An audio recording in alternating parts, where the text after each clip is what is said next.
it's working. Hey everybody. I'll be with you in 1 second. I just need to be able to start my computer so I can actually watch what the chat is.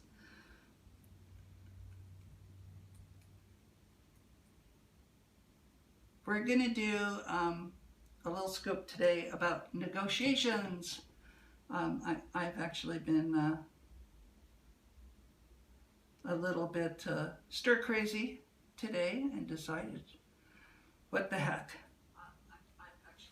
Oh my God, volume. All right, are there anybody there? I don't see anybody chatting. Oh, this is not good. I see a heart. I don't see any chat coming up here. Oh, there it is. I see it. I can read. Oh my God, what a novel change. I need different glasses though.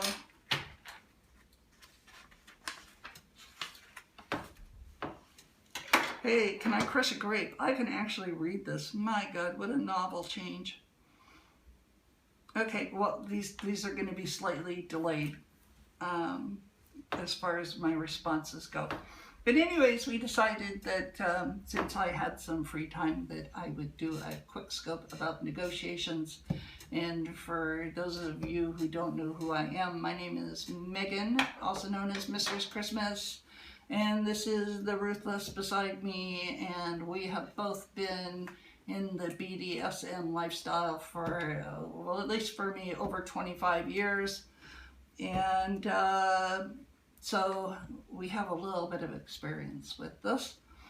And so as far as negotiations, what that means is primarily when a dom and a sub get together the first time, you need to establish some basic rules, is like what we are going to do and what's okay and what's not okay. So that's what we're going to talk about.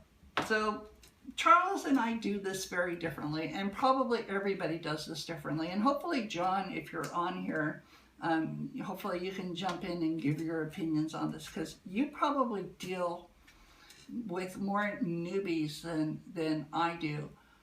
For me, nearly all of my subs come from, they're usually members of an organization that I belong to, or they go to the munches, so they've been playing for quite some time. They know who they are, they know what they like, what they don't like, and so establishing guidelines for playing is actually much easier for me. And when I do demos, for example, with absolutely new people, I limit what I do so much that really I don't really need negotiations, because there's no way I'm going to do anything that's going to be a problem for the most part. So basically my way of negotiating is conversation and being friends with a person before ever playing with them. But Charles does it slightly different. He does a negotiation kind of form. And I don't know if he does contracts or not, but he's going to talk about his first. So take it away. I use forms for a number of reasons. I do a lot of newbies, or people who've never really played much, or people who I've never played with before. Charles is my dom. So what I'll do is I will email them a copy of the form, have them fill it out. I'll then take it and go over it. Unfortunately, it's the older form, so it doesn't have everything on it. Things I look for, and I really stress this, is I always ask, and I'll ask this a couple of different ways, hidden medical problems. I've had people I've run into who've had blood clots in their lungs, hepatitis, HIV, any number of problems they might not talk about, glasses, injuries, psychoses and fears. I had one person I played with, had been around for a number of years, or a year or so. I didn't know they were afraid of knives. I do knife play. They never mentioned that they had a fear of knives. and it freaked them out. I had to change our style of play. Another thing I ask for is language syntax. What can you say and what can't you say to someone? There's no way faster to kill a scene than to say the wrong thing to someone. I mean, it can be as simple as simply saying, "Oh, you're a good girl." And if you've had somebody has had abuse issues, that can be like throwing a bucket of ice water on them. Make sure you find out if there's any buzzwords they do or do not like, especially the dislikes. I want to know how long they've been in the scene. I know somebody that has a word that they don't like, and the word might be sassy. Go ahead, sorry.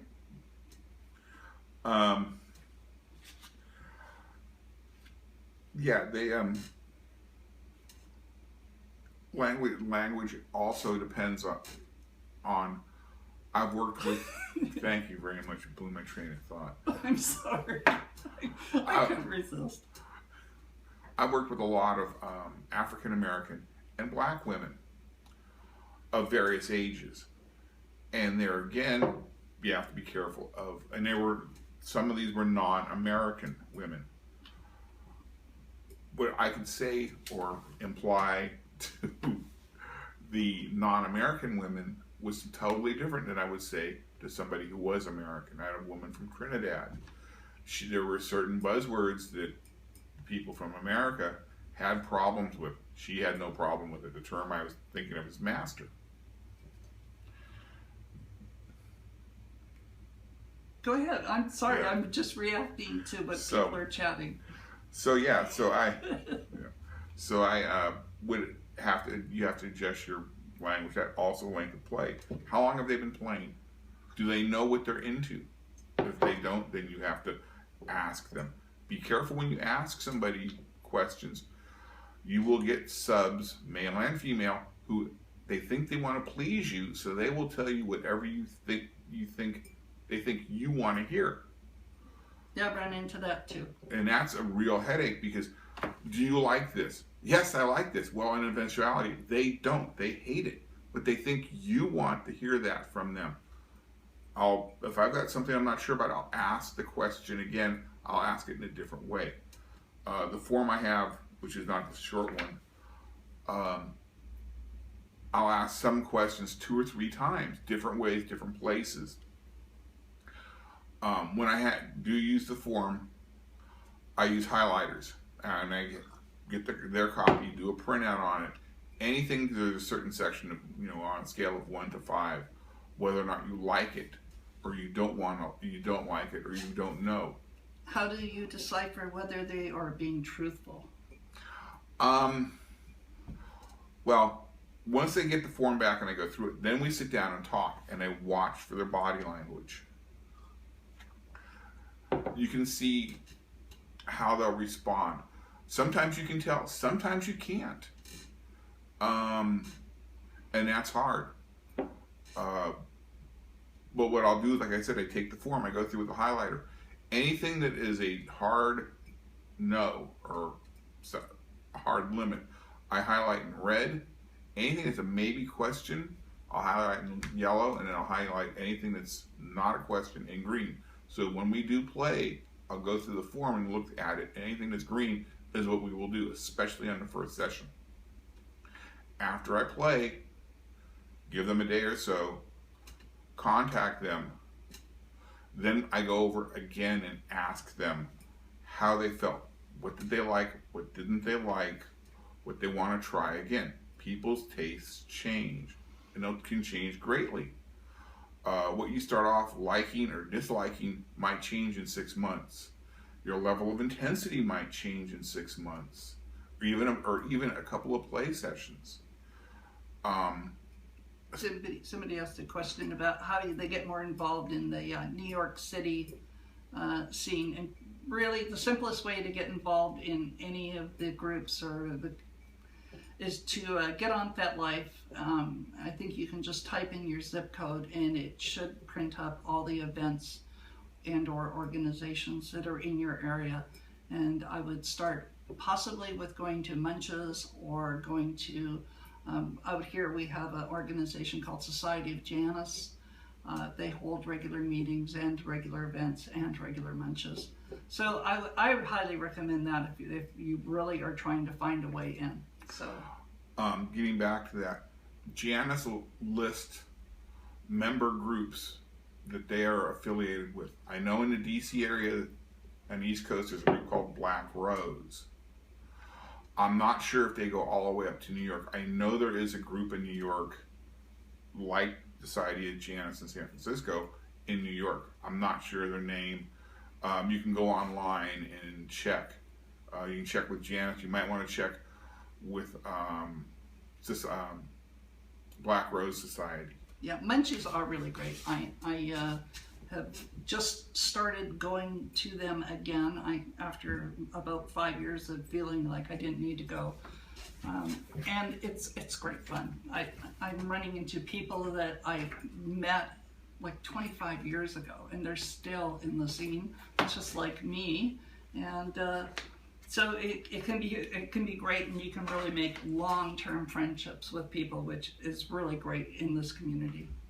So why don't you talk about your forum thing? Like, what is it about, and what kind of stuff is on there, and what you do? This is the shorter version. It's an older forum. I asked experience, how long have you been interested in the scene? Is this something that you just saw a movie or you read a book and you want to try it? Or is this something that you've been interested in a long time? What's your sexual orientation? There's a myriad of degrees that people are. I've played with everybody at one time or another: straight, gay, bi, transsexual, pansexual. If they're out there, I've played with them one time or another. What type of relationship are you looking for? Type of activities. Are you want to play in private only? You want to go to a club? Do you want to go to parties that are closed, parties that are open?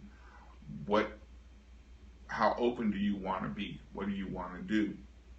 What are your interests? Are they psychological? Are they dom submissive? Are they sadomasochistic?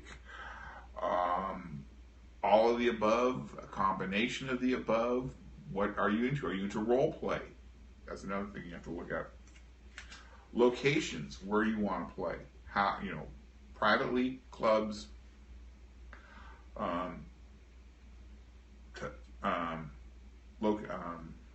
clubs, parties, events, conventions, or BDSM conventions. You want to go to a convention. So you're really just after their preferences. Right, what you're looking for. What are you, dominant, submissive, switch? You don't, if you're new, do you know? Well, I would hope you know that when you first meet somebody, you're either a dom or a sub. I've had people, I've started with one person in particular. She started out as a sub, and she suddenly went to being a dom. She subbed for a few times. That never happens. No, never.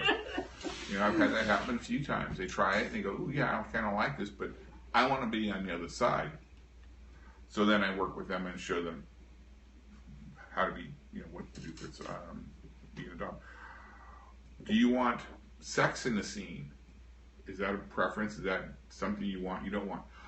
I have certain limits. I don't necessarily go into them when I first talking to somebody. I want to know what their expectations are. There are things I will and will not do in the scene. And there are hard limits. And yeah, so I have a question for John, since I just saw you pop up. So when you first meet your subs, do you express your limits before they it's for me, it's all interactive, but I assume that really more than likely the sub is going to have more hard limits than you are, therefore it's easier to listen to what the sub wants rather than you telling them what you're willing to give. basically. So I assume you approach it from that standpoint, but I don't know. Speak up. Some people like punishment. Some people like pain. Those are things I want to know, especially on the pain issue. If it's somebody very new, they may not know what their tolerances are. They've never experienced anything. And this is something you have to revisit constantly with a newbie or somebody who's a novice, is what level can you play at? Because their tastes are going to change, and they're going to change rapidly. What they thought the first session you played with them is a 10 or a 9 as far as pain level goes or impact level goes, after 3 or 4 sessions may suddenly become a 3. So, Patty wanted to know about the Dom sub switching thing. And I started as a sub. I had no clue that I wanted to be a Dom. I just happened to have a friend that dragged me to one of her sessions one night. I knew she was a Dom. I had no idea what any of it meant.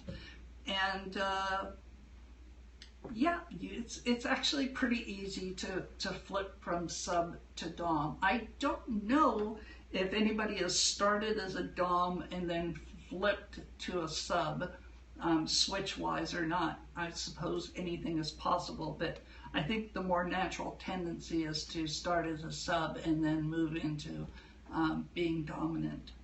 I love both equally. I just tend to be Dom more often because of, I don't know, it's just the way it works out. I have too many slaves that would prefer to play rather than one Dom that prefers to play with me.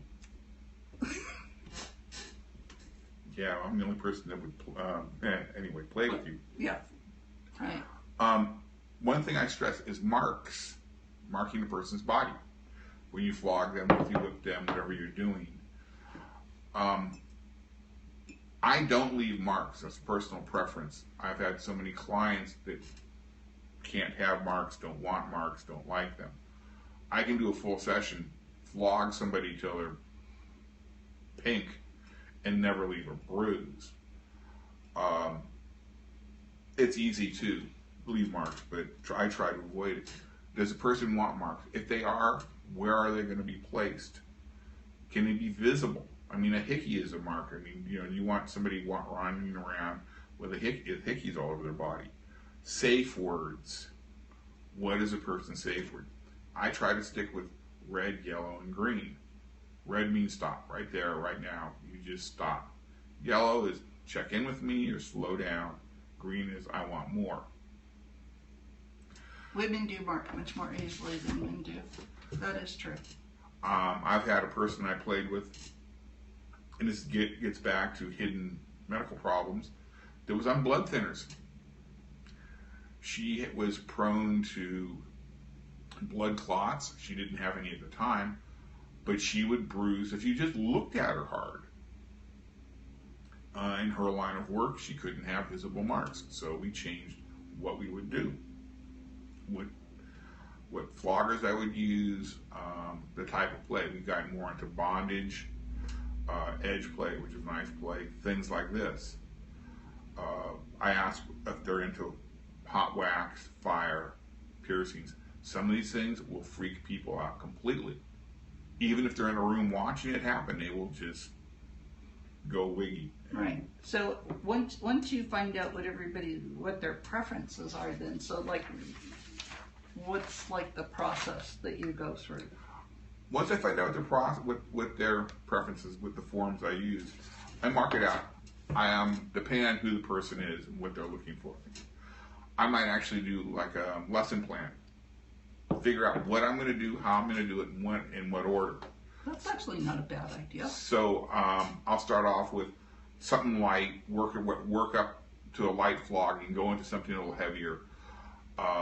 If they're into bondage, I'll do something easy, wrists. Then maybe I'll do a body corset, working up to suspension, if they want to go that far. This way I can figure out or adjust the amount of time I'm going to spend with them, especially when I'm working with a client. How long do I want to spend with them? What do I want to do? Where do I want to put it? So I can bring them up to the top, let them climax, orgasm, have happy times, and then bring them back down, and not crash them like take them up and then drop them 10 minutes into a play session. Then I'll go back and I'll revisit, what did you like, how did you like it? Do you have your sub approve the plan? And worth covering RAC and SSC. I don't know what RAC and SSC is. The plan is something I generally don't let them know what I'm going to do. I don't want them to have an idea of oh, I'm going to have this and I'm going to have that, and this is something I want. This is something I do to control what I'm going to do to them at a specific time frame. I mean, this is not chiseled in stone. I might change it. I have changed it. I will change it frequently in the middle of a session. It just depends how the session is running. I mean, I've had sessions where I'll session plan it and get into it and the whole thing crashes. Then you got to build up a whole new play set on the fly right then and there. I had somebody wanted a BDSM or a flogging session, started it, and they suddenly wanted to do straight dom sub work, and they were into military and discipline where they wanted to be berated. So no more flogging. Now I've got to play drill sergeant. Safe and sane consensual versus risk aware. Yeah. Yeah. For subs, now I've been working on a book, and it covers from both the dom and the sub side.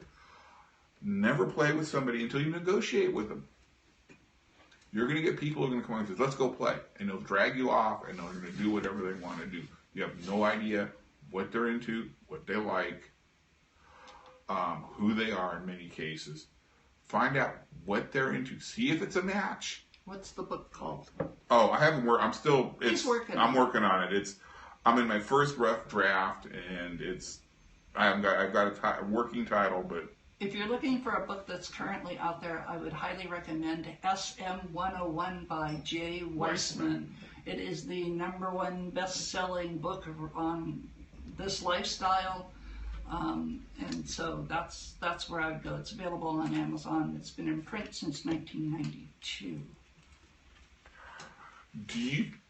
Have you ever seen the person play before? I got a lot of people coming in because they had friends who'd seen me play. They knew, they had some idea, especially when I was doing demos at one of the clubs we'd go to, they have some idea of what to expect. A friend had gone there and had seen me and they wanted to play. Do you trust them? And that goes for both sides, for dom and a sub. Do you trust the person you're playing with? Yeah, trust and communication are absolutely the most important things for me. I had a sub in the middle of the session. She had me go to her house, flip out. She snapped. She had a psychotic break. She pulled a knife out and she came at me with a knife in the middle of a session. Oh, great. We all have horror stories. Yeah, and it's like, oh God, okay, I can take the knife away from her, but which way do I want to do it that isn't going to break her wrist and get me thrown in jail for, abuse? So I was able to keep enough distance between a table, and I talked her down. This is why it's really good to know people before you play. I can't stress this enough. I mean, personally, finding somebody online and then just meeting them and then immediately talking about playing, I don't know if I could do that. I mean, I don't mind doing demos like in the clubs that we go to, where it's very tame, it's mild. I can introduce somebody to the scene so they sort of get an idea, and then they can go explore it on their own. But yeah, that's a bit much to. I mean, the person in question I had known. I had worked on them a couple of times at a club. I had, they were friends socially with acquaintances of mine, and they just snapped out of the blue. I was later informed by one of my friends who'd known this person that, they had problems and they wanted to see how long it took for me to figure it out. And I was like, oh, gee, thanks. Don't let a dom, if you're a sub, push you into something you don't want to do. You'll get people who hunt novices, and they will do what they want to do, whether you want to or not. Sorry for interrupting, but the bottom line here is you are both equals. There is nobody in power in this situation. Just because somebody gives themselves the label dom and you give yourself the label sub does not mean you have given up control. It is a completely equal footing all the way up until the moment you start to play. And hopefully by the time you get there, you've negotiated everything that you think is going to be required. So don't ever, and even once you start playing, I mean, that's why we have safe words. You can always stop. Topping from the bottom is the best thing in the world, and just don't let anything get out of hand. Nothing should ever get out of hand. As long as you're willing to stick up for yourself and don't ever do otherwise. Know your limits. That goes for both the dom and the sub. I've seen people get into clubs who think they know what they're doing, doms, and they get in way over their head. That's where they start hurting people, because they don't know what they're doing. They don't know how far to push it. They don't know how hard something is. That's when you really can run into a lot of problems. And same thing with the sub. Don't tell a dom, oh yeah, I have no limits. You can hit me as hard as you want. It's never going to hurt. You don't know that. I mean, you can run into somebody like me. I've been doing this since 75. I do construction for a living. If I haul back and really lay into somebody, I can do some real severe damage. Even being gentle and light can be hard or heavy for some people, especially if they're new. Can I sure. say? See, for me, the way I do this is I'm sort of less rigid about the whole negotiation thing and the trying to figure out every detail about everybody. For me, it's everybody has to be on equal footing, and I really honestly believe that you always start slow and you work and build towards new experiences and new sensations, regardless of the experience level of anybody involved. Because really the bottom line is if you get a real sadist or a real masochist and you try to do a negotiation, the negotiation is, I have no rules, let's play. And literally that is actually true for some people. And while that seems extremely scary and can be extremely dangerous, it really is that variable. And so either way, always start slow, always just you have to keep the balance equal no matter what. When it gets right down to it, the sub is always in control, even though the dom will influence the session in a way that moves it one direction or another. So I think you just have to play slow and work up. And then you can avoid a lot of the having to find out everything up front. You can learn about a person as you go along, and everybody's going to have some really hard, fast limits that are pretty obvious and pretty easy to get through in a fairly timely manner without having to sit down in a restaurant for 3 hours going, do you like this? Do you like that? And so that's sort of the way I do it, and it's not necessarily the right way, and I know lots of people have lots of different ways of doing it. And in fact, hopefully here, Jay Weissman has agreed to do a scope with me here hopefully soon, so we'll get his input on it as well, because I know he has some great opinions about negotiating and how scenes should be played. So, do you want to add any more here? Yeah, if you don't feel comfortable playing with somebody, don't do it for whatever reason, and that goes for a top too. You know, if you've got a sub who's... Yeah, Jay is a friend. I've known him for about 25 years. If you've got somebody who wants you to play with them and you don't feel comfortable with it, don't do it. That's the big thing. If you can watch somebody play before you play with them, do that. See what their style is, what they like to do. If you're a sub, ask the person what you're going to do. Get a broad outline of what they're into. Don't just play with somebody, if you can, cold. Find out what they like, what they don't like, what their tastes are. That goes for both sides.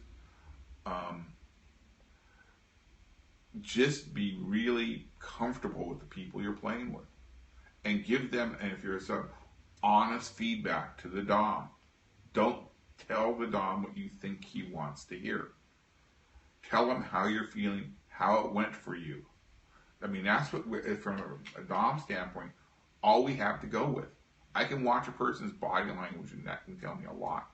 But unless I know from the person I'm working on whether or not they like it, dislike it, they want more, I can't really tell in some cases. Yeah, I'm a big believer in feedback. I'm awful at reading people in regards of I can be flogging somebody, and to be perfectly honest, I've had them where they're in excruciating pain and they never said anything, and then I've had it just the opposite where they're thinking that this is like, could you actually like hit me? So I'm really awful at reading some people, and I just a firm believer in I would rather hear yellow and green 1,000 times in my first couple of sessions, because I will learn so much more that way than anything else, and I hopefully never ever hear the word red, and I should only ever hear the word red once. So that's sort of where I am with the whole feedback issue. I'd like to know when people want more or when they want less. So yeah, I mean, it's... Do you want to like summarize? Maybe we should sort of recap this and then get out of here. Yeah, communications is really important. Find out as much as you can about what the people like. I use a checklist because it's easier for me. If I'm dealing with multiple people I'm playing with, I can just keep track of them that way.